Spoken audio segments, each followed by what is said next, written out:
Na minha época, você tinha que estudar, agora faz com consulta a prova.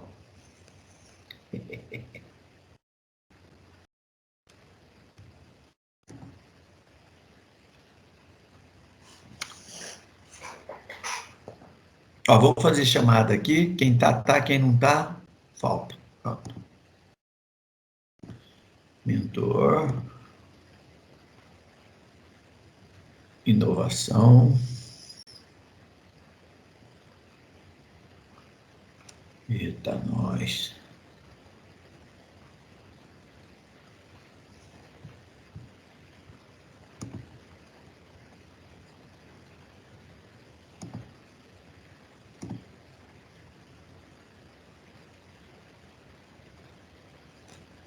Inovação. Vamos ver quem está aí.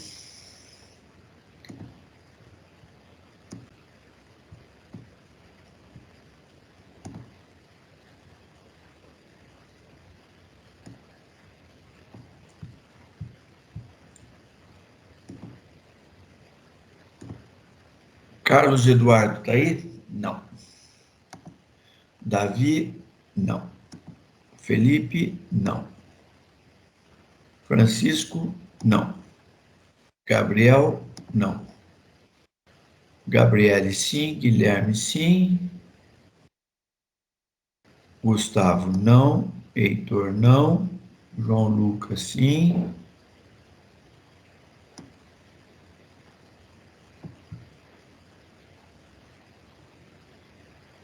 João Vitor, não. Juan, não. Júlia, não. Lin, tá aí. Lohan, não. Lucas, não. Outro Lucas, não. Marcos, sim. Mateus, não. Pedro, não. Rubens, não. Rúbia, não. Sabrina, sim. William, sim. O restante não está. Ok. Beleza. Na aula passada, deixa eu colocar para gravar isso antes que eu esqueça. Não, está gravando já é. Na aula passada, nós estávamos falando de inovação. Hoje nós vamos falar um pouquinho aqui sobre o futuro. Onde é que está isso? Pera que está aqui. Então, olha lá, vocês devem estar vendo o slide aí. O futuro, o que nos espera. É isso? Marco? É isso aí? Sim, professor. Sim, É isso senhor. que nós estamos... Sim? Cara com dor na coluna aí. É com uma lupa tentando descobrir o futuro. Então é o seguinte, ó. Quando a gente fala em inovação, é uma filosofia, tá certo? E essa filosofia, ela tem alguns aspectos. O primeiro deles é a gente reconhecer o que vai acontecer no futuro, ou reconhecer não, né? Mas especular com o futuro. Então, aqui a frase forte é: os desafios que as pessoas enfrentam para continuarem produtivas e vivas. Certo? Então, numa aula anterior aí, eu devo ter traçado um cenário extremamente complexo no meio administrativo das empresas. Falei sobre isso já? Por causa da pandemia? Sim? Não?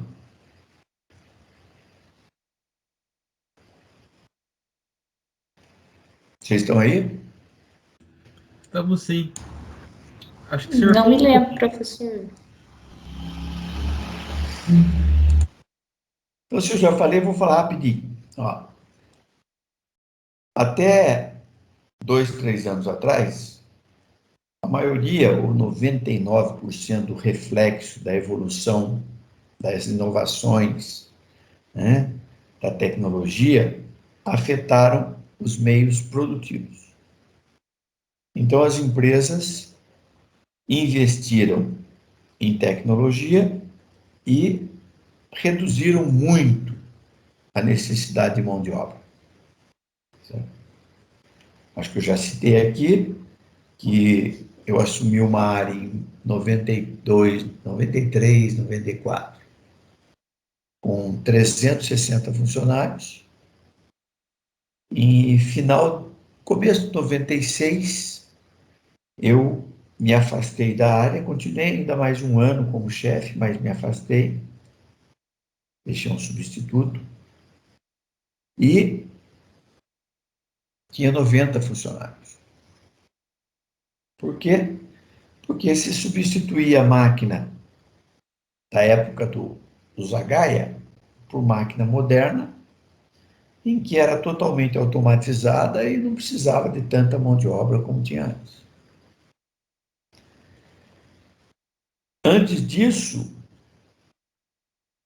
92, mais ou menos, a gente discutia dentro das empresas o modelo japonês, e o modelo japonês criticava o Ocidente, dizendo o seguinte: ó, o Ocidente não consegue ter produtos competitivos, o japonês estava dando baile no Ocidente, porque a mão de obra indireta dele é muito grande.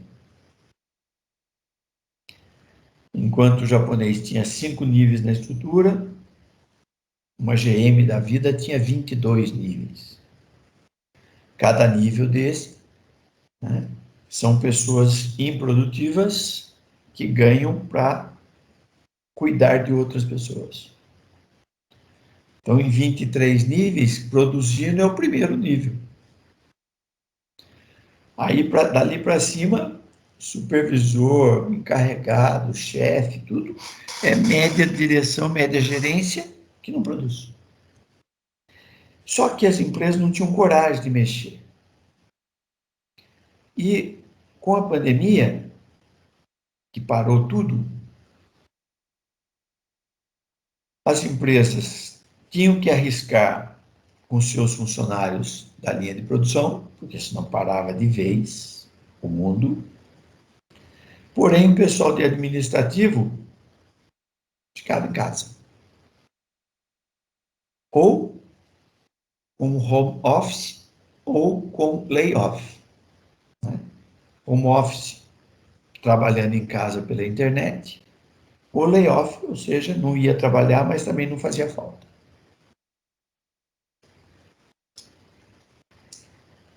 Com uma visão de equilíbrio da pandemia, não que vai resolver o problema, mas equilíbrio, né?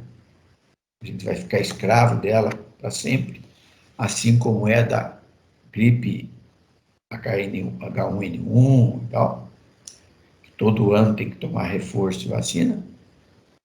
Eu acredito que a Covid não vai ser diferente. Mas a gente está se adaptando a ela. Né? O maior volume de mortes já passou, ou seja, já está mais equilibrado.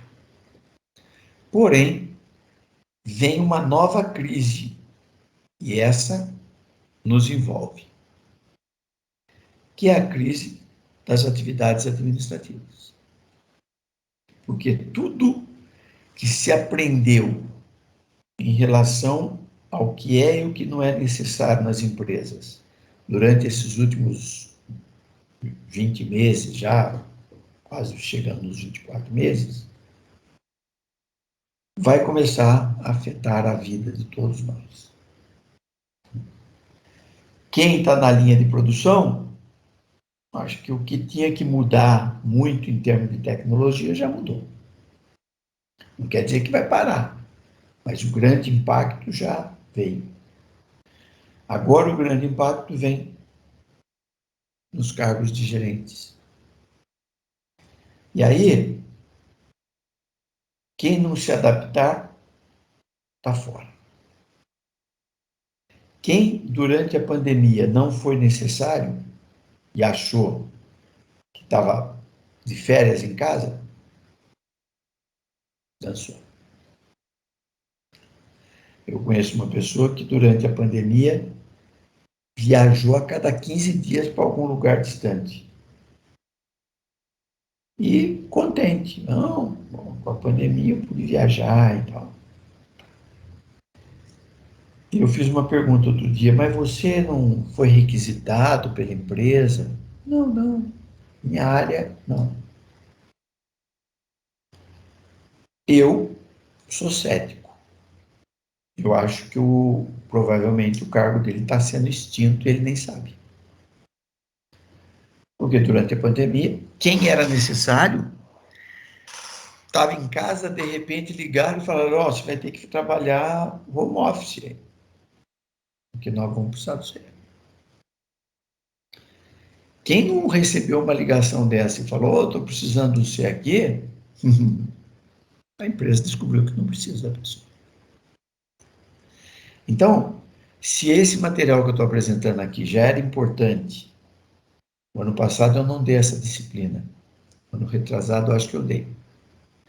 Se já era importante há 2, 3 anos atrás, esse material aqui, hoje ele se torna muito mais importante. Então, olha só, como é que é a organização do futuro? Alta velocidade de mudança no mundo empresarial. Alto senso de urgência. Por quê? Porque a velocidade dos concorrentes está cada vez maior. E se eu não tiver velocidade, não tiver urgência, não fazer hoje ao invés de deixar para amanhã, já era. Eu perco espaço no mercado. Trabalho em equipe no alto escalão. Aqui, ó, aqui é o ponto. Trabalho em equipe no alto escalão, por quê? Porque cada um cuidava do seu próprio umbigo. E aí, a forma de falar que estava errado era estimular as pessoas a trabalharem em equipe. Elas saírem dos seus postos de trabalho e trabalhar com outras, para buscar soluções. Esse aspecto aqui está mudando.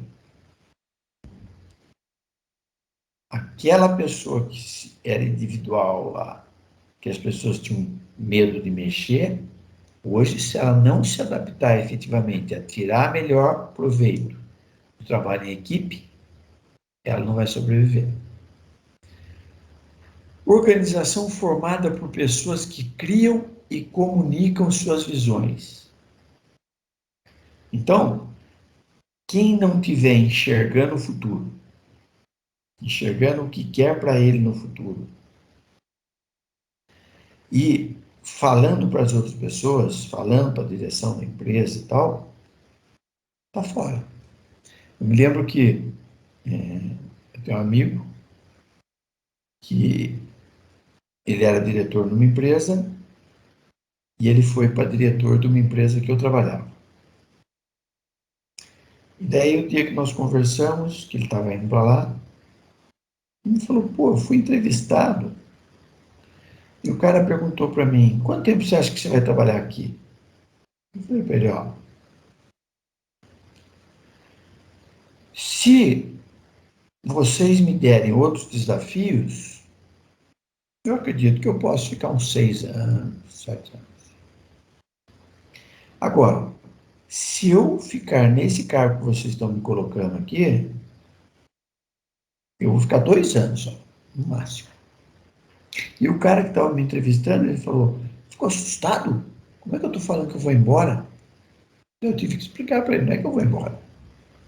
É que na velocidade que as coisas estão acontecendo, 2 anos na mesma função vai ser o suficiente para eu ver tudo o que tem e eu contribuir com tudo que eu posso contribuir. Depois de 2 anos, eu já contribuí com o que eu podia. Não vou agregar muito mais. Então, ou vocês me dão outros desafios, ou eu vou ficar desmotivado, ou vocês vão ver que eu já não estou dando resultado e vão me demitir. Então, olha só, isso faz quanto? 15 anos. Talvez até um pouco mais. E naquela época já tinha gente com esse perfil. O perfil de falar, ó, ou me dá desafios, ou eu vou embora. Imagina hoje, 15, 20 anos depois. Cada um de nós tem que enxergar para onde caminha nossos objetivos, o que nós queremos para nós, e deixar claro para todo mundo. Organização com poder. Então, à medida que você diminui níveis hierárquicos, você aumenta o poder das pessoas. Então, imagina hoje, com a pandemia, aquela pessoa que tinha o diretor, o gerente, o chefe, o supervisor, daí vinha ele. De repente, ele começa a trabalhar sozinho, sem ninguém controlando o que ele faz. Ele acorda de manhã, vai fazer o serviço dele, terminou antes, se ele quiser ir andar, caminhar, ele vai. Se ele quiser dormir depois do almoço, ele dorme. Só que ele entrega o que foi pedido. Às vezes vira à noite, vou trabalhar à noite, que é mais calmo, aí depois eu fico 2, 3 dias tranquilo. Imagine o poder que foi delegado hoje para todo esse pessoal que está trabalhando em home office. Enorme. Só que a responsabilidade tem que ser voltada para o desempenho excelente. Então, é o seguinte, antes, você era avaliado pelo que você era bom. Então, eu tinha um funcionário na empresa que ele era muito bom. Tudo que você pedia, ele fazia, ele era bom. E era disponível. Quando você precisava dele, ele era ponta firme. Só que ele tinha um lado negativo. Ele não acordava de manhã. Então, ele virava e mexia e perdia o ônibus da fábrica, tinha que vir de ônibus de carreira trabalhar. Ele não acordava. E, na época, eu consegui, inclusive, dar mérito para ele. Contra tudo e todos. O RH tinha regra lá que quem tivesse mais de tantos atrasos no ano, sei lá, não podia receber mérito, não podia receber aumento. E ele era tão bom que eu relevei isso. Aí um dia eu cheguei para ele e falei, ó, fulano, você está fora da realidade hoje. Então eu já te ajudei, tal, mas você tem que buscar outra coisa para sua vida. Por quê? Porque o mercado não vai aceitar mais isso. Porque os nossos valores não vão ser mais somados, eles vão ser multiplicados. Quando ele era somado, o que você era bom e tirava 10, somado com 5 do outro, 6 da outra atividade, 0 daquela uma que você não cumpria, você tinha pontuação. Só que quando você começa a multiplicar, você teve 10 numa atividade, 7 na outra, 70. 5 na outra, 500, 350. 10 na outra, 3.500. Só que você tem um zero. E o zero vezes qualquer número dá zero.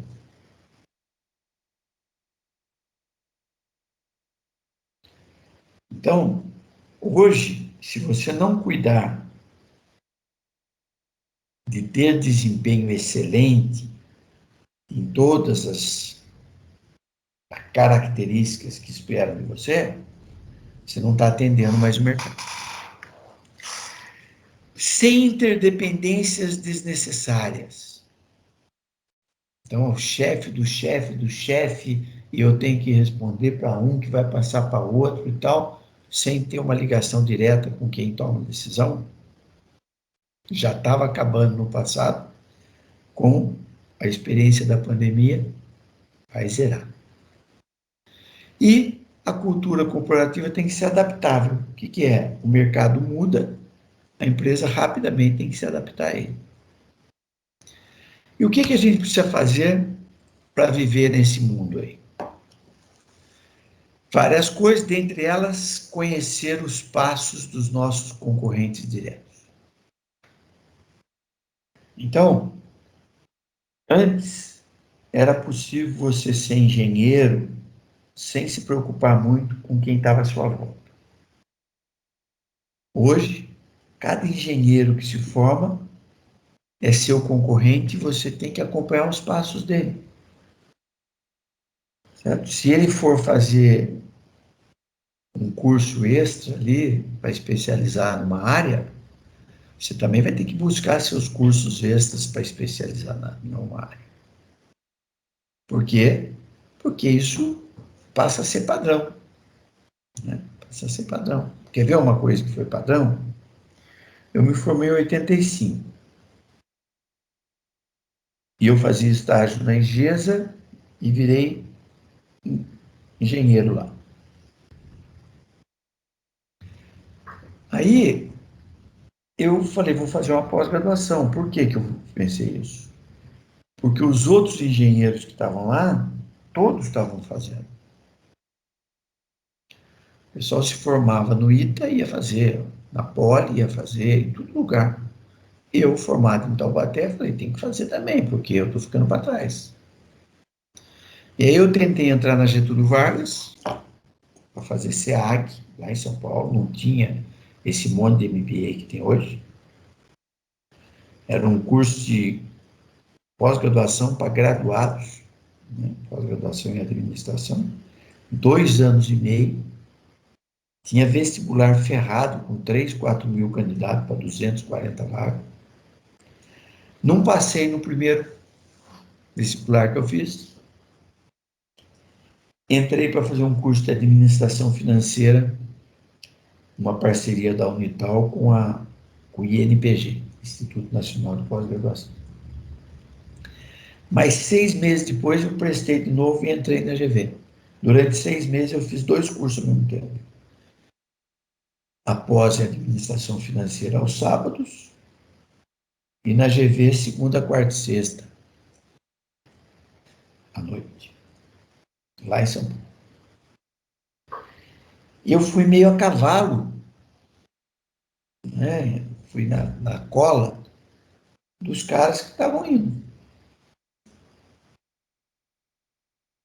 E essa tendência se confirmou e, em seguida, começou a proliferar cursos de pós-graduação. Não bastava mais só se formar no curso superior. Você tinha que fazer um MBA, que era o modelo americano de trabalhar, focado em resultado. Virou uma tendência. Então, aquilo que eu observei meus concorrentes diretos ali e fui fazer atrás deles, daqui a pouco todo mundo teve que fazer.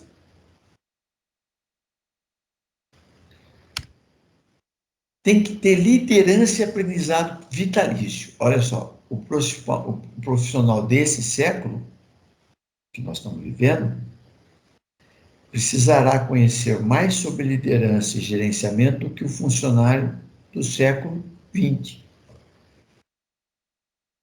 Por quê? Porque reduz a estrutura organizacional e vai reduzir, pode ter certeza disso. E aí não basta você ser o técnico lá que recebe ordem. Você vai ter que ser o gestor seu mesmo.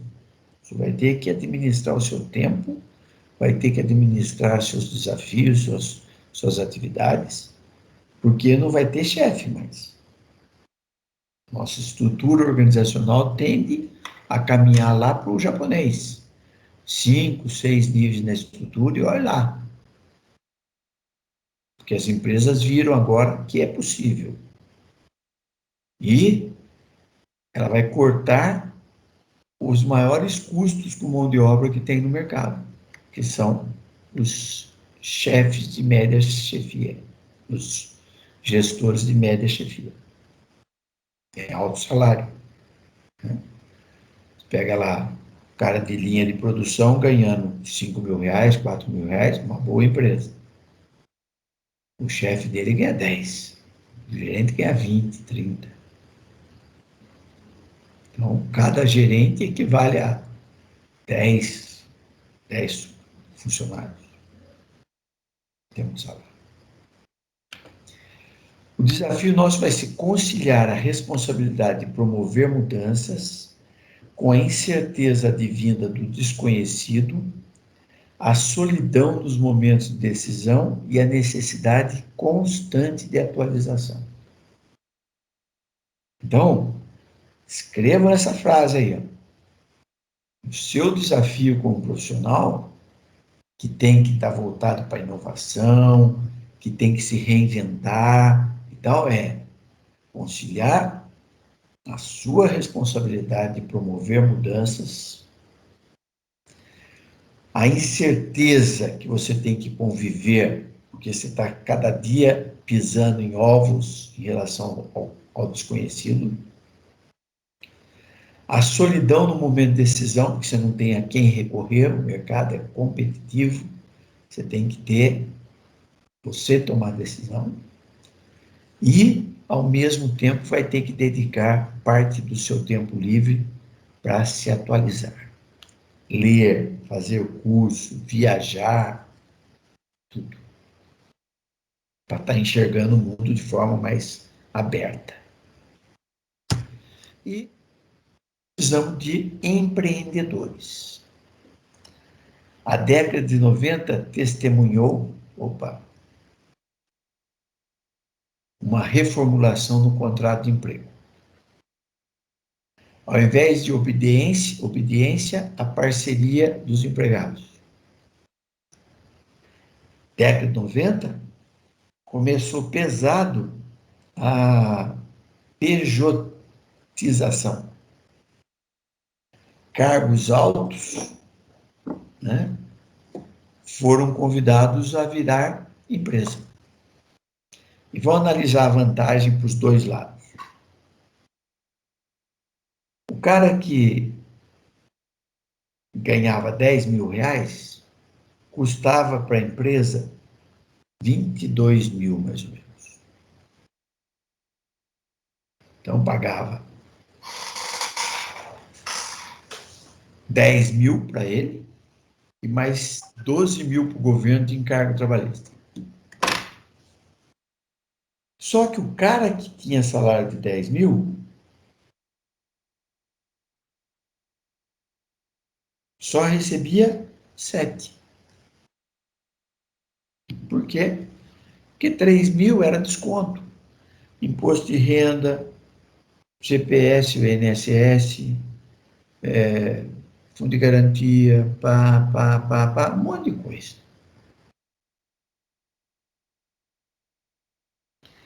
Aí, esse cara era convidado a virar PJ. E a empresa pagava para ele 13, 14 mil. Mas PJ 14? É, mas ganhava 10, não 14. Mas vamos fazer a conta. 14, para a empresa, quanto custa um funcionário PJ? 14. Porque ele é empresa agora, ele recebe 14 mil por mês. A empresa pagava 22, ele economizou 8. 8 em 22 dá quase 40%, 35%. E para o funcionário que ganhava 10, mas recebia 7, ele vai receber 14 e vai pagar o imposto dele lá, 7% da empresa, 10%, que seja, era 7, mas vamos fazer em 10 para fazer a conta. 14 vai pagar 1.400, vai sobrar 1.260, é 12.600 para ele. Ele recebia 7, ele está ganhando quase o dobro do que ele ganhava como funcionário. Falei assim, professor, mas não é isso. Falei, posso falar que é, porque aconteceu isso comigo. Em 2001, quando eu saí da Votorantim, 6 meses depois me chamaram para ser consultor. E o meu chefe lá, meu ex-chefe, falou, você não pode ser funcionário, vai ser consultor. Falei, mas quanto você vai pagar? X. Falei, mas poxa, é mais do que eu ganhava. Isso você pode trabalhar só 2 dias aqui.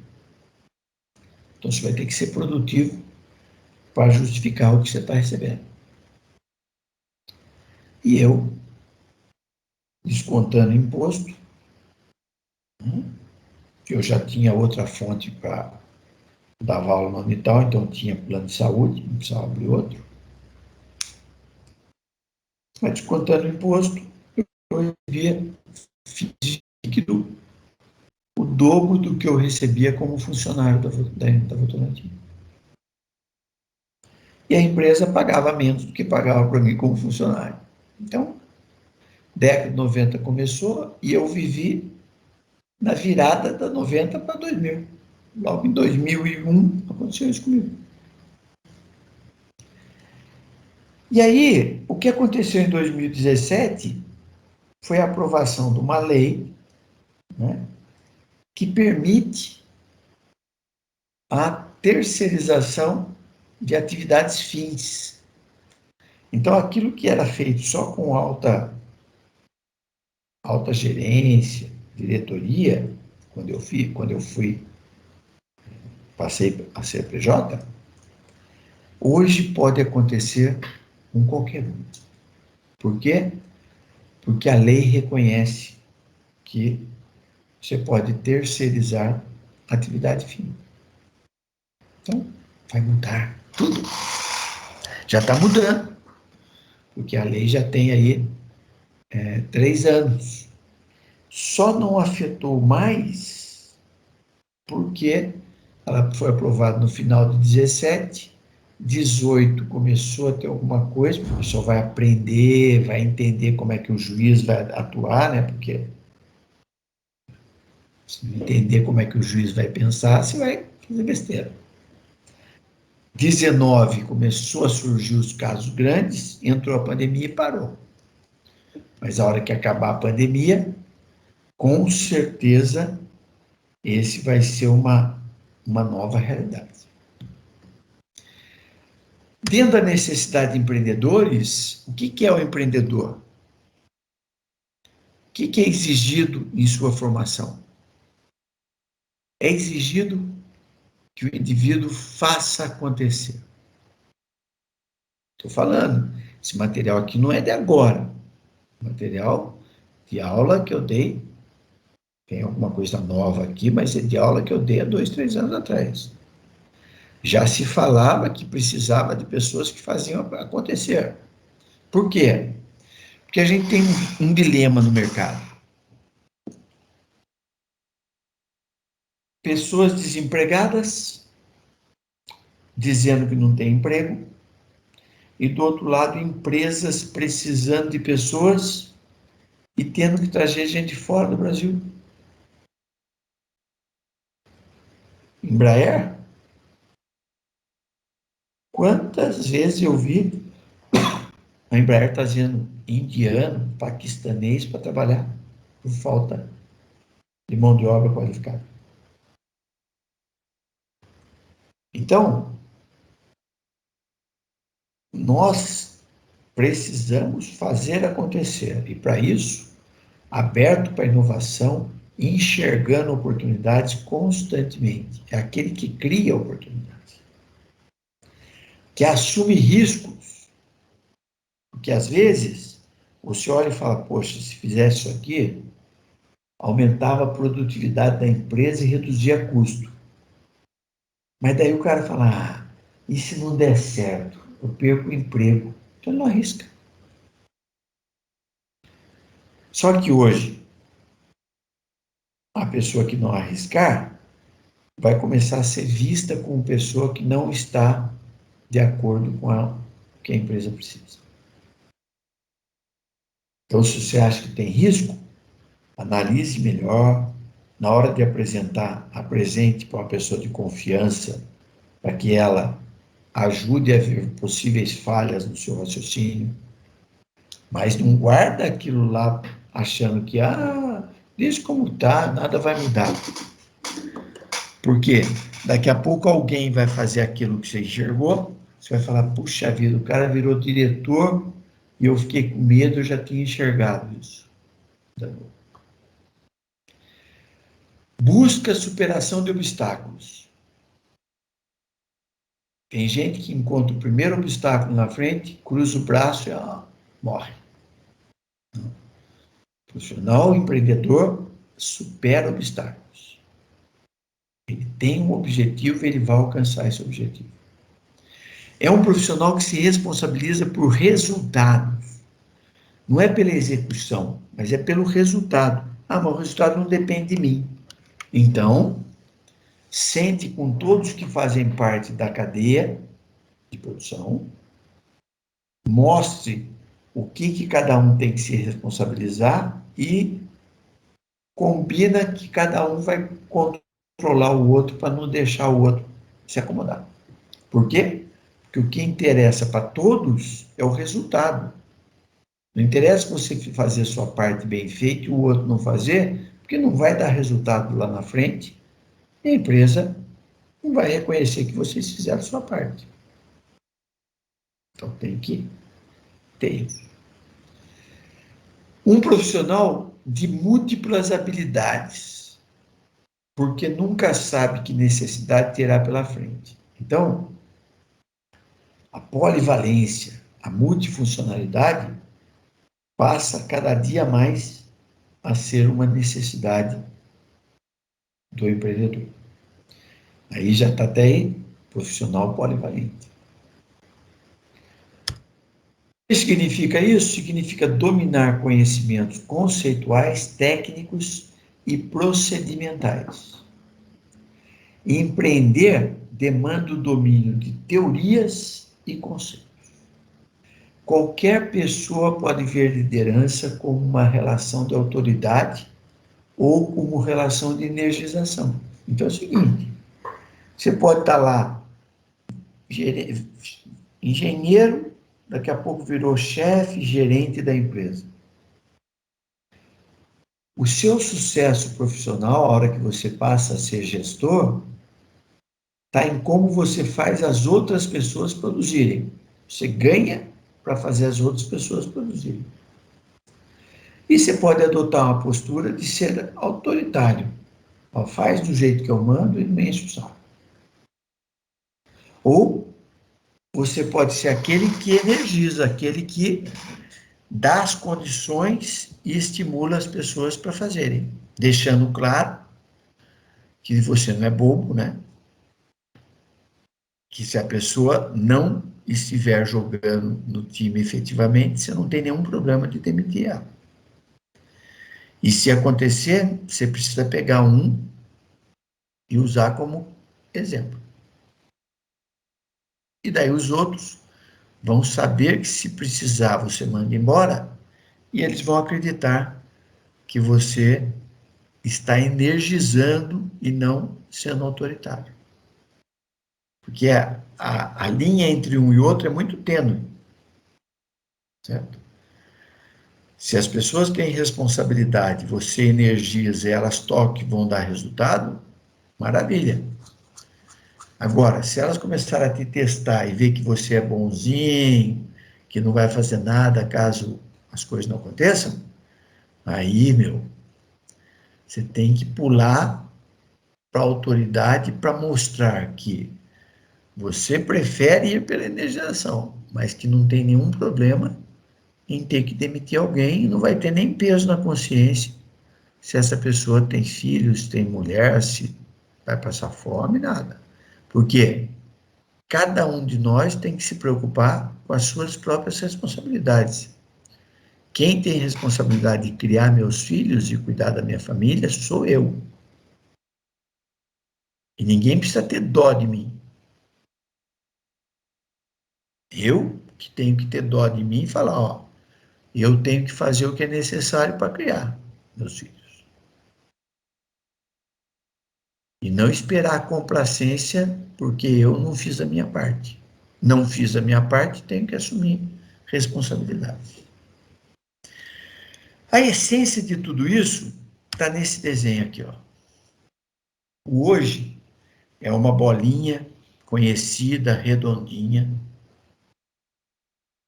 Ao longo do tempo, ela vai se transformando e o futuro que você hoje só enxerga de forma fictícia é alguma coisa totalmente diferente da forma que você vê o mundo hoje.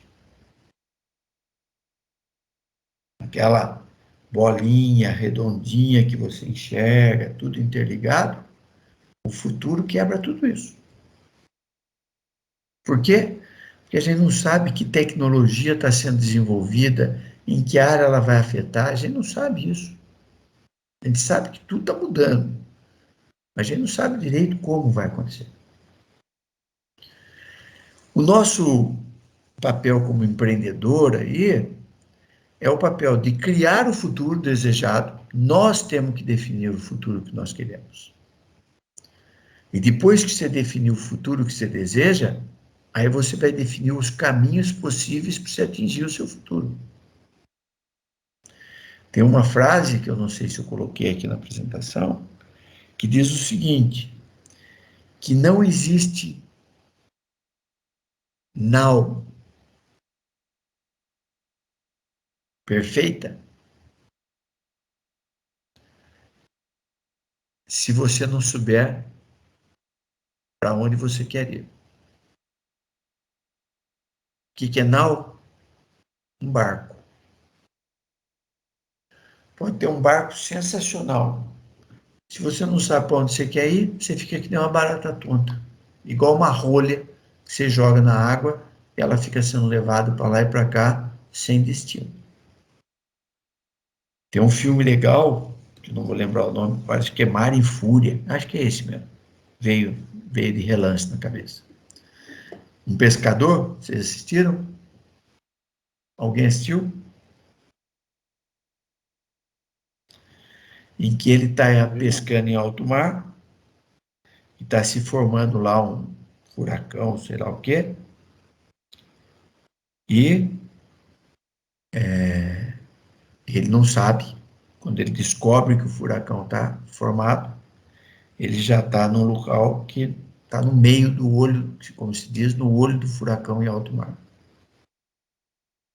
E aí ele vai e fala, ó, posso morrer, mas não vou morrer parado esperando. Eu vou tentar vencer essa tormenta e chegar no meu destino.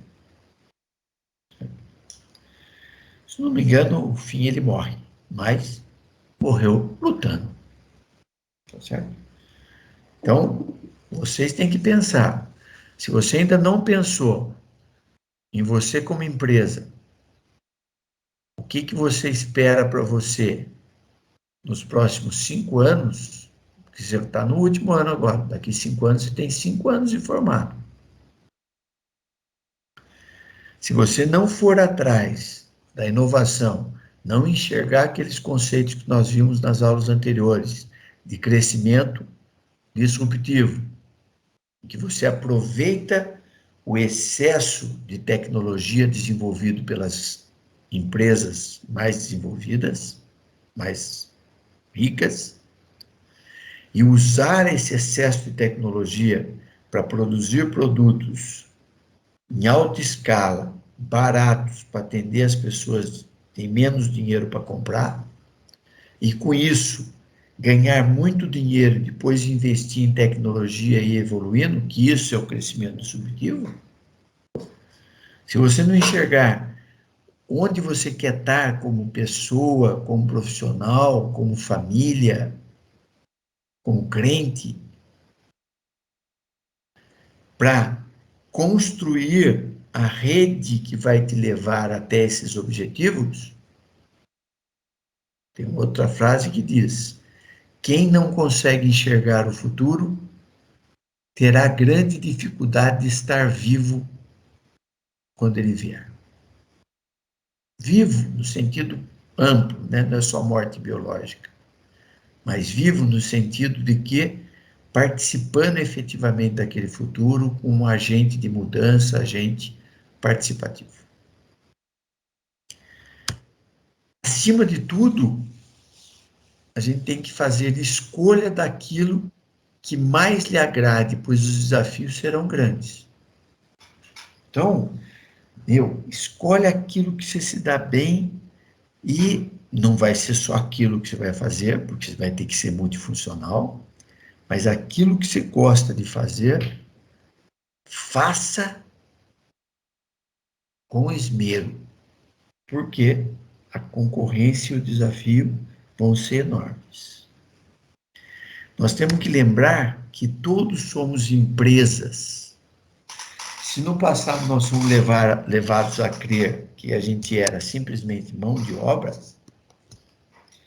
que era contratado para receber salário, hoje o conceito mudou totalmente. Nós temos que ter qualidade no nosso produto, no nosso serviço como profissional, para gerar riqueza maior do que a gente custa para o nosso cliente. Pode ser uma empresa. Vamos dar um exemplo. Um indicador legal que as empresas têm é quanto ela fatura por funcionário. Então, quando se pega, por exemplo, eu tive uma empresa de telemarketing. Né? Eu faturava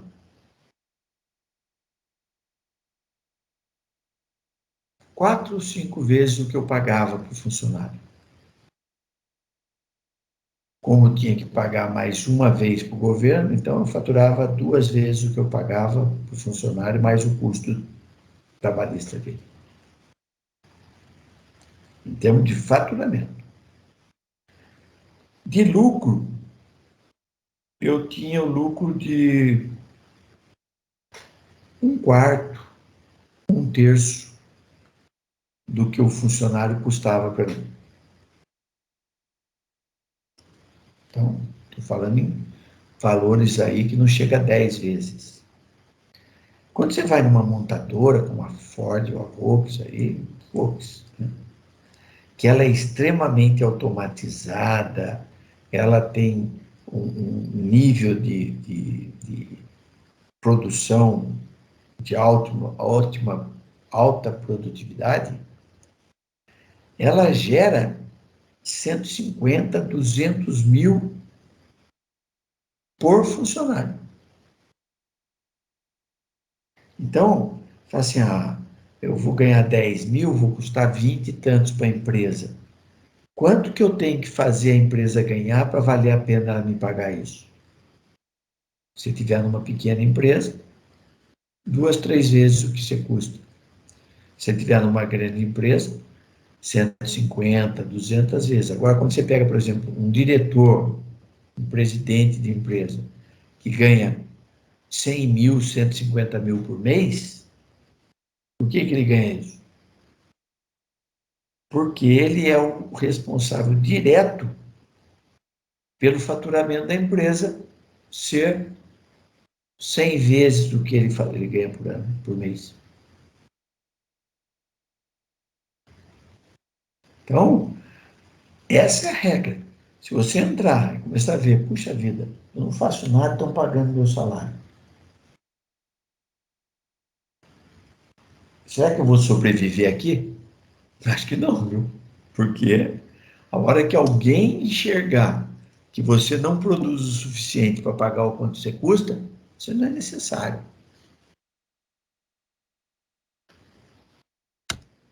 Não é possível parar de buscar a excelência. Nós temos que estar buscando a excelência o tempo todo. E isso é uma loucura. Por quê? Porque não tem sossego na empresa hoje. Não tem sossego. Se acomodou, você está fora da empresa. Aqui, ó, um compilado desse John Kotter. Não é o Kotler de marketing, é Kotter. É um administrador, um gestor americano. Ele escreveu um livro, né?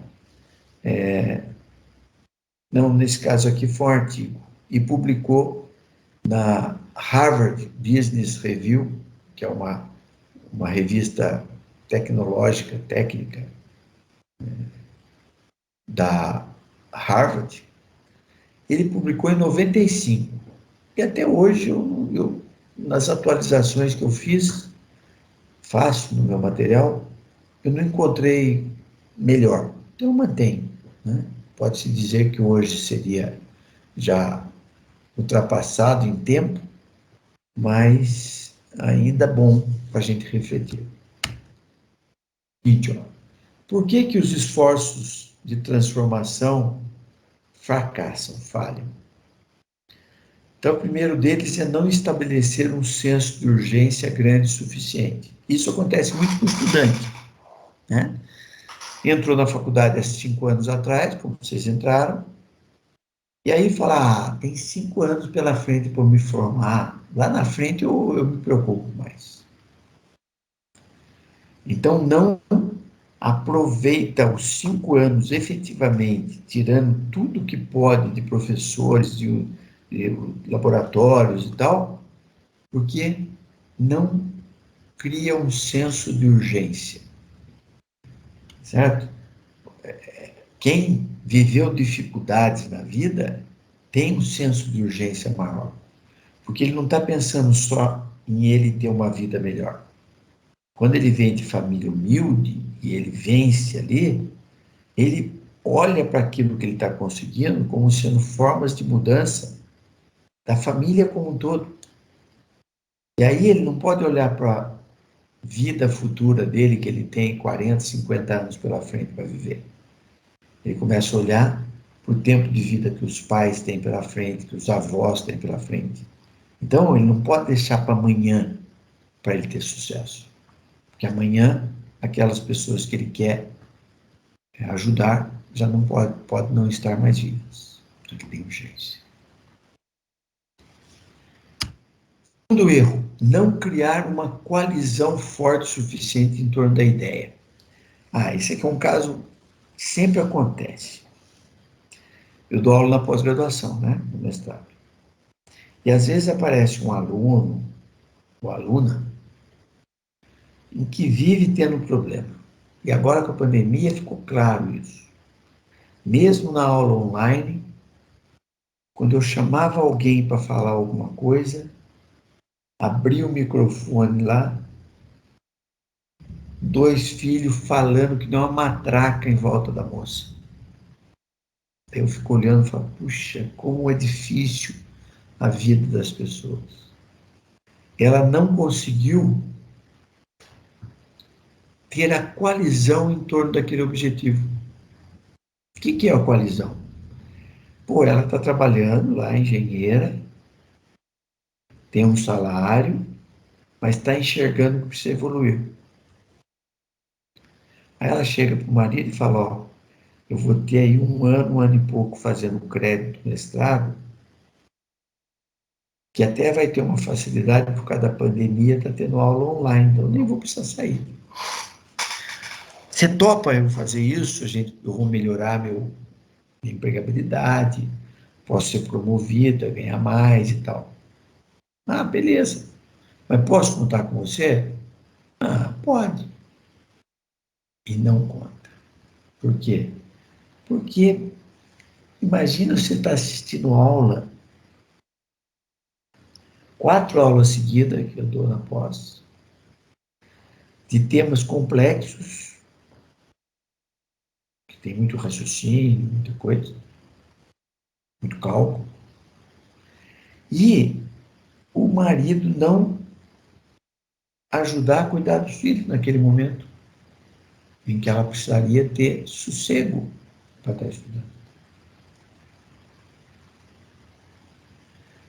Então, criar essa coalizão, não sei quem aí já é casado, que já tem compromisso em casa e tal, tem que ter uma coalizão antes de tocar essa empreitada. Por quê? Porque você vai tirar dinheiro do orçamento da família. Você vai ficar toda noite durante 5 anos, vocês ficaram fora de casa.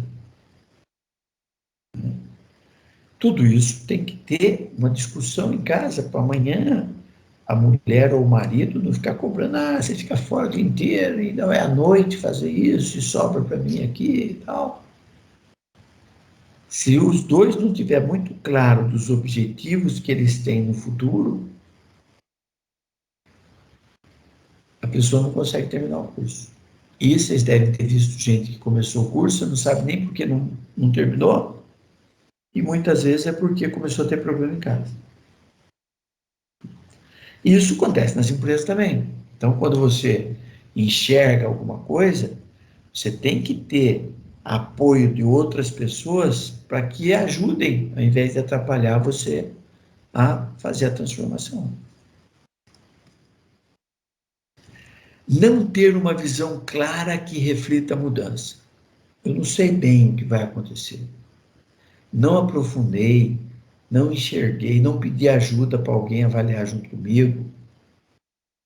Isso é a terceira razão pela qual os esforços falham.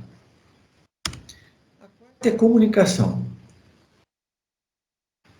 Você definiu sua visão do futuro, né? Onde você quer chegar. Quero fazer engenharia porque eu quero fazer isso, isso, isso. Mas esqueceu de falar para sua mulher, para o seu marido, para o seu pai, para sua mãe, para você mesmo, que esse esforço que você está fazendo tem um objetivo que é atingir aquele futuro que você traçou para você.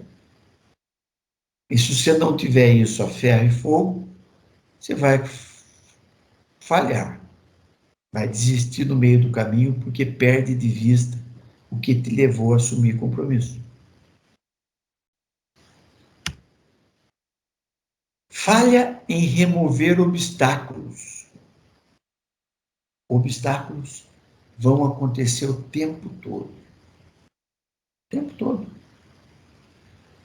Estou com 59 anos, não tem um dia que uma coisa boa não seja seguida de uma coisa ruim. Ruim não ruim. Ruim de que você tem que ir lá e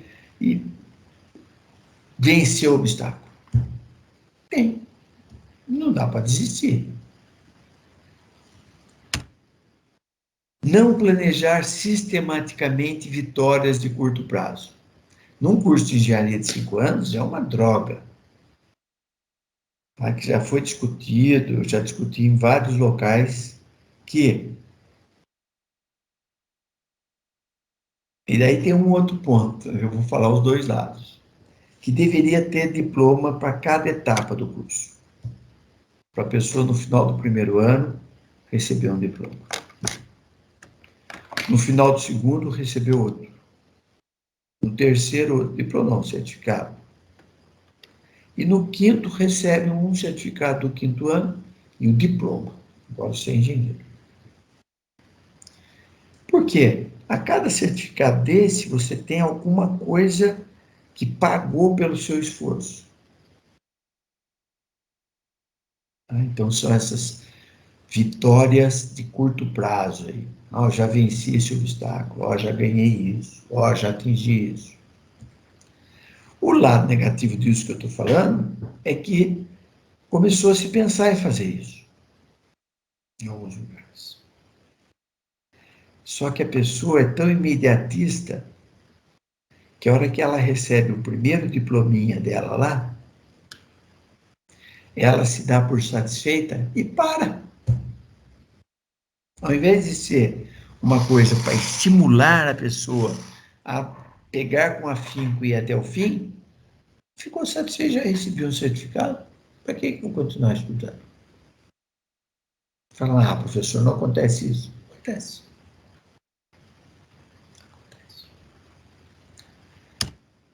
Sétimo obstáculo, declarar vitória cedo demais.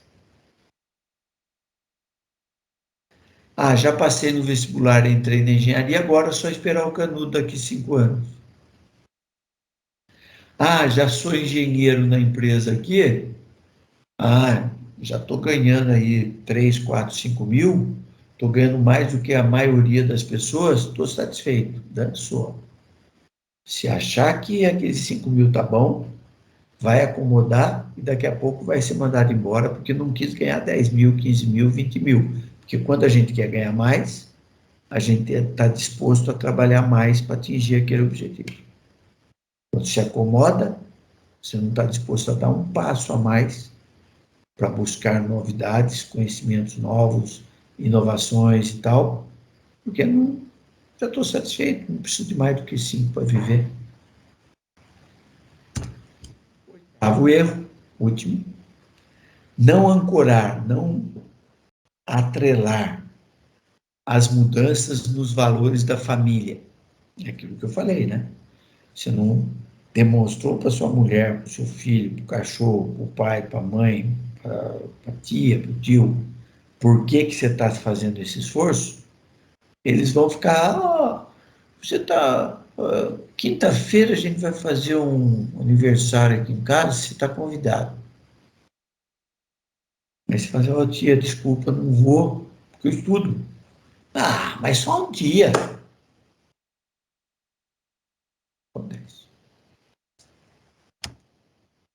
Nessa linha, como é que é a estrutura do empreendedorismo, desse empreendedor agora? Eu tenho aqui definições de empreendedorismo, competências, comportamentos do empreendedor, o plano de negócios que o empreendedor tem que saber fazer e o modelo de gestão. O histórico do empreendedorismo é o seguinte, ó, conhecido e utilizado há vários anos nos Estados Unidos. No Brasil, chega com uma novidade na década de 90, com a globalização, em que houve abertura das fronteiras brasileiras para os produtos importados, passou a ser uma necessidade formar pessoas capazes de montar seus próprios negócios. Se 10% dos alunos de cada turma virarem empreendedores e montarem suas empresas, eles vão dar emprego para 100% dos formados.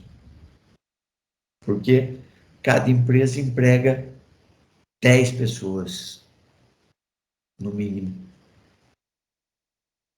Se 10% dos formados montarem empresa, ele arruma emprego para os outros 90%. A globalização aumentou o desemprego, e aí levou ex-funcionários a buscarem novas formas de sobrevivência. Então, os caras que foram inovar criando empresas. Ah, eu era funileiro na empresa, fui mandado embora, vou montar uma funilaria para pequenos consertos de carro, de moto, assim por diante. Eu sei fazer, eu fazia isso lá no montador, então vou montar um novo negócio. Como ele não tem uma formação de gestão, muitos pegaram as verbas trabalhistas, né, as rescisórias, e investiram em empresa e perderam tudo. Por quê? Não planejaram adequadamente, não avaliaram adequadamente, não tinha conhecimento suficiente, só tinha a parte prática da execução do serviço, mas não tinha nenhuma visão gerencial e perdeu todo o dinheiro. Um monte de gente aconteceu isso. Então, vão buscar novos negócios, mas sem experiência e utilizando todas as economias pessoais. O fundo de garantia que ele acumulou 20, 30 anos, né? A hora que ele aposenta, ele recebe aquele dinheiro, ou ele é mandado embora, recebe aquele dinheiro. Ao invés de ele fazer contas de ver que ele vai ter que viver com aquilo, muitos vão fazer compras absurdas de tudo aquilo que não fazia compra antes de ser mandado embora. Vai, troca de carro e compra equipamento, faz reformas na casa, Tudo coisa que ele tinha que ter feito quando ele estava trabalhando. Ele tinha de onde tirar dinheiro. Agora, com as economias que é para ele sobreviver o resto da vida dele, ou até que ele arrume outro emprego, é uma loucura usar o dinheiro dessa forma.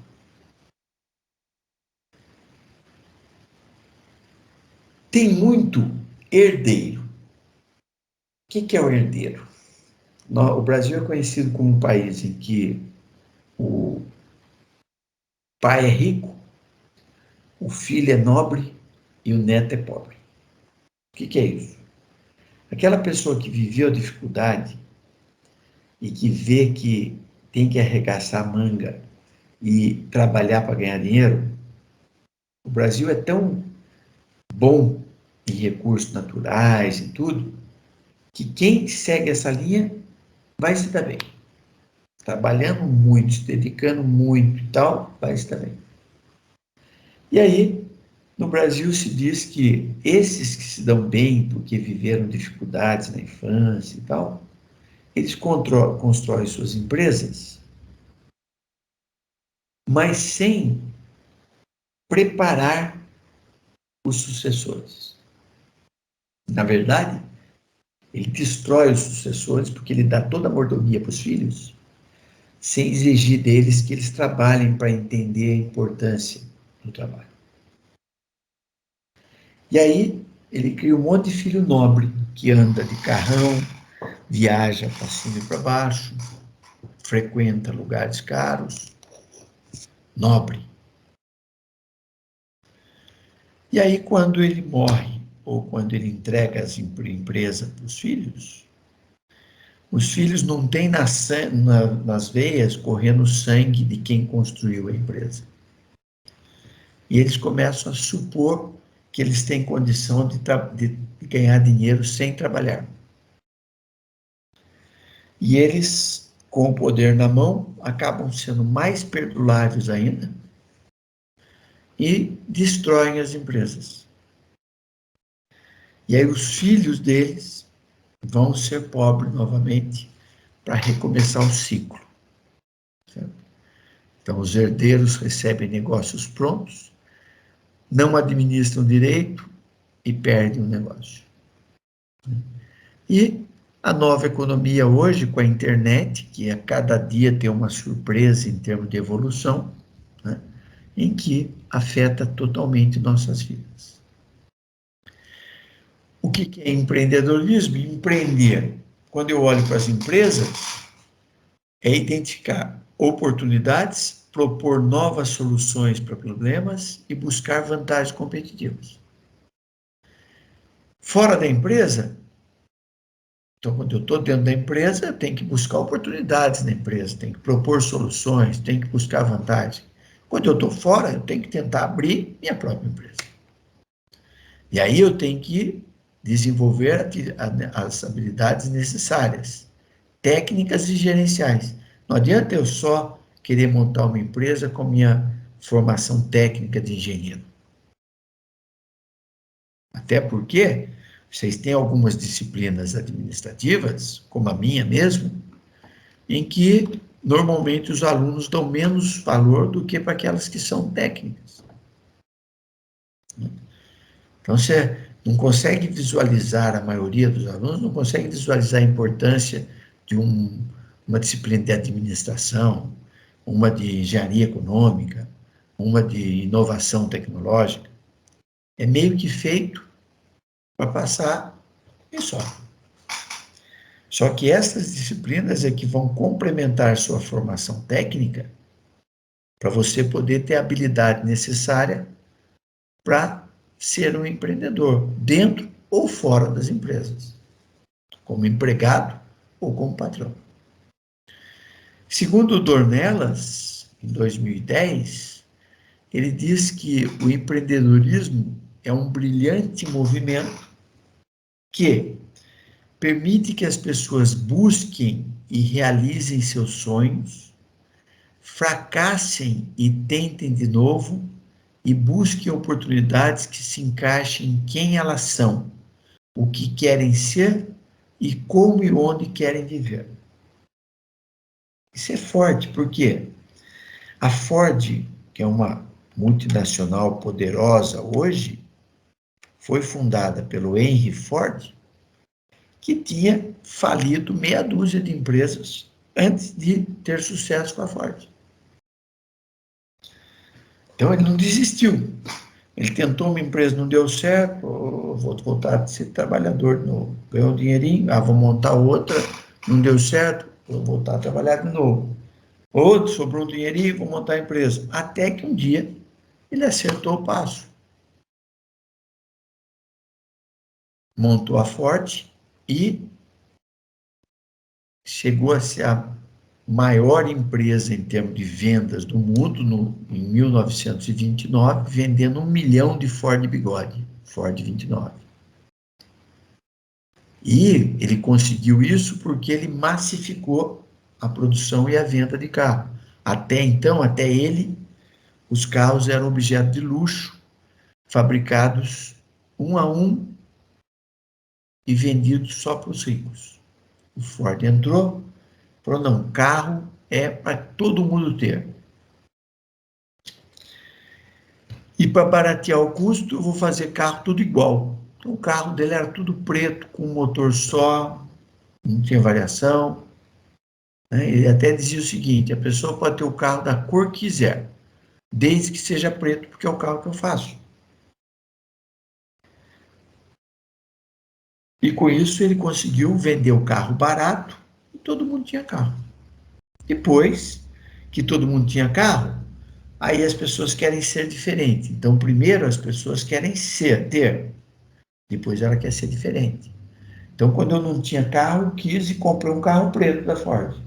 Agora eu tenho, mas um vizinho tem, o outro tem, todo mundo tem carro preto. Pega os filmes da década de 20, 30, todo mundo tinha carro preto. Aí o egoísmo das pessoas fala, não, eu quero ser diferente. Eu quero ter carro colorido. Aí começou a ter a diversificação dos carros. Mas a gente tem que ser perseverante, não pode desistir. Mais do que propor soluções para a sociedade, o empreendedorismo combina recursos de maneira eficaz e eficiente. O que é eficaz e eficiente? Eficiente, você usa o recurso produtivamente. Eficaz, aquele produtivo que você usou gerou resultado. Então, está em você usar os recursos adequadamente. O outro é em dar resultado com esse uso adequado. Porque muitas vezes você pode gastar toda a matéria-prima de forma eficiente, só que não gerou resultado. Então tem que ter as duas coisas. E que obtém vantagem competitiva. Então, empreender precisa de estratégia, precisa de motivação, público-alvo,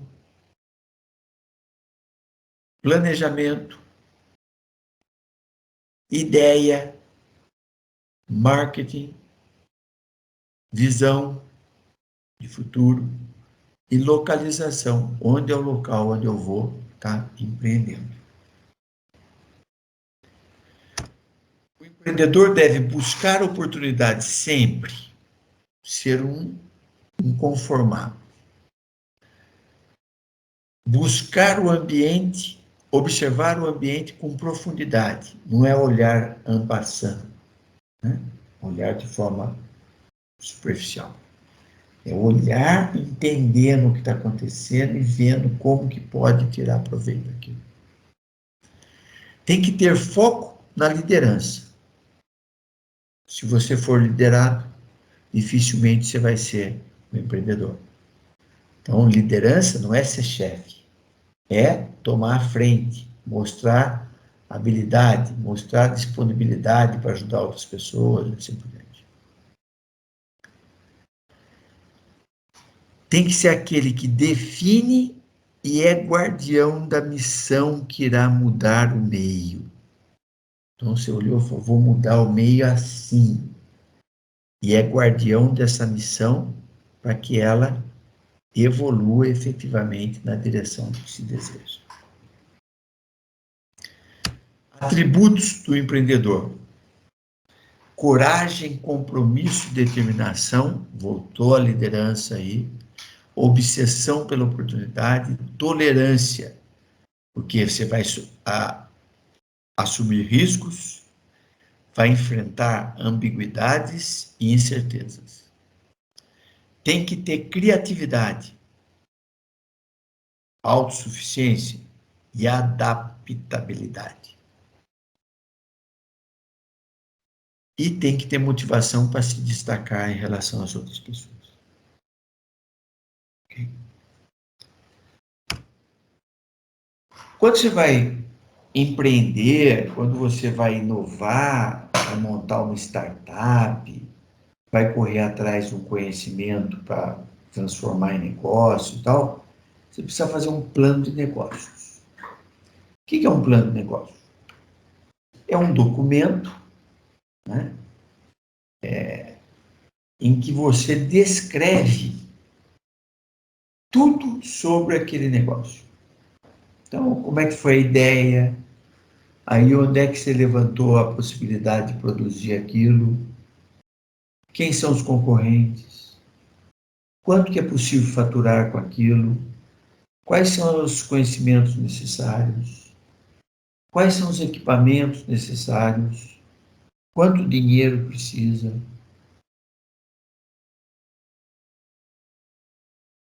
E, junto com isso tudo, demonstrar como que é possível oferecer aquele produto ou serviço no mercado por um preço X, que vai dar um faturamento no primeiro ano de tanto, no segundo aumenta para tanto, terceiro tanto, e tem um retorno sobre o investimento em X meses,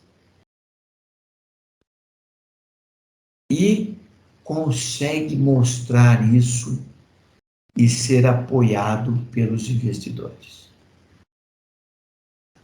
Quais são as respostas almejadas pelo empreendedor? Em que negócio almejadas a ser feitas? Em que negócio você está? O que você faz? O que você vende? Qual o mercado-alvo? Para quem você vende? E o que o plano de negócio ajuda? No que ele ajuda? Entender e estabelecer diretrizes para o negócio. Permite gerenciar de forma eficaz e tomar decisões acertadas.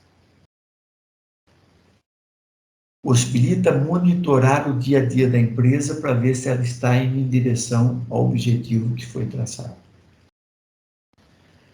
Conseguir financiamento. Então, você conseguir financiar algum empreendimento, BNDES, Banco da Amazônia, que são bancos de desenvolvimento, ou até Itaú, Bradesco, mas que outro tipo de financiamento eles fazem, primeira coisa que você vai ter que apresentar é um plano de negócio mostrando que aquele negócio é viável. Para vocês terem ideia, tem uma bolsa da FAPESP que chama PIP, que você se inscreve lá com uma ideia, tem uns requisitos, até não é chegar lá sem nada, mas tem alguns requisitos. E se você for aprovado, você ganha R$200 mil a fundo perdido, você não tem que devolver o dinheiro, você não emprestou, deram o dinheiro para você montar o negócio. E você estabelece lá que um ano e meio, você vai atingir determinados objetivos.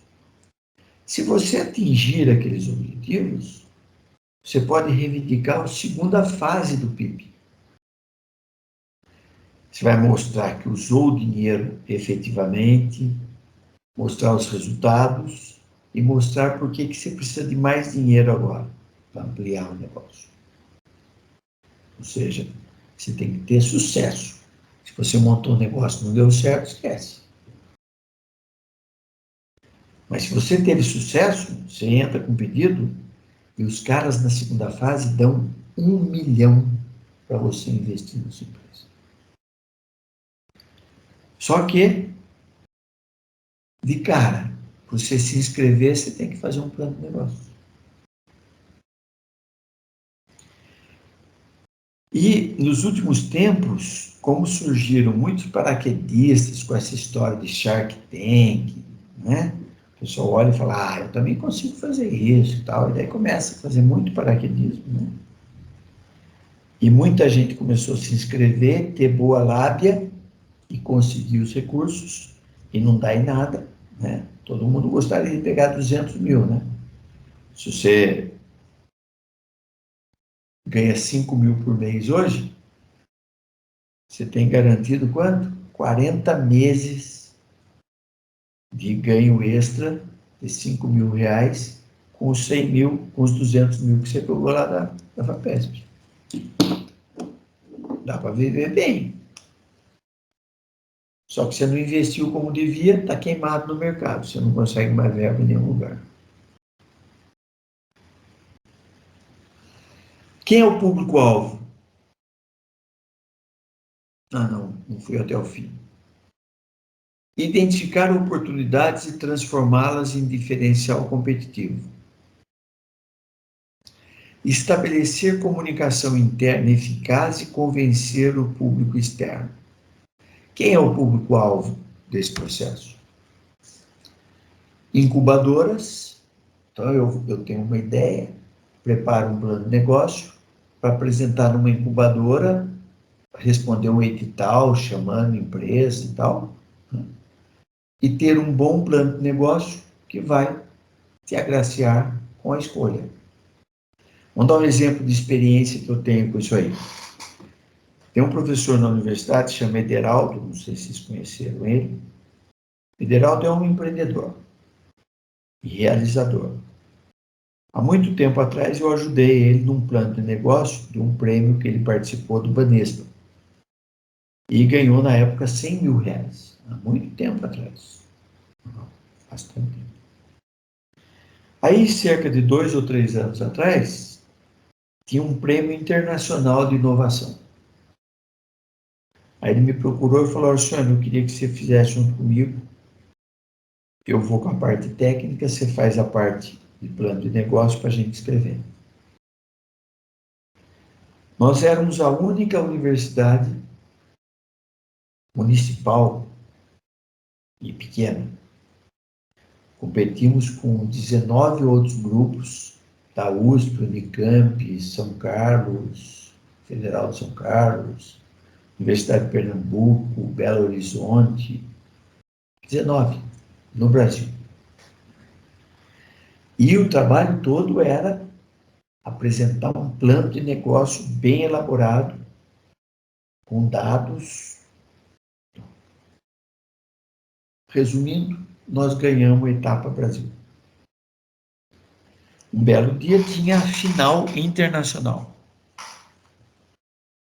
Nós fomos representando o Brasil, tinha uma empresa holandesa, um grupo holandês representando o resultado da Holanda, lá também teve um interno e eles ganharam, e um alemão. E nós aqui de Taubaté, né, era o Ederaldo, eu e 2 alunos, ganhamos o prêmio internacional. Ganhamos 10 mil dólares de prêmio.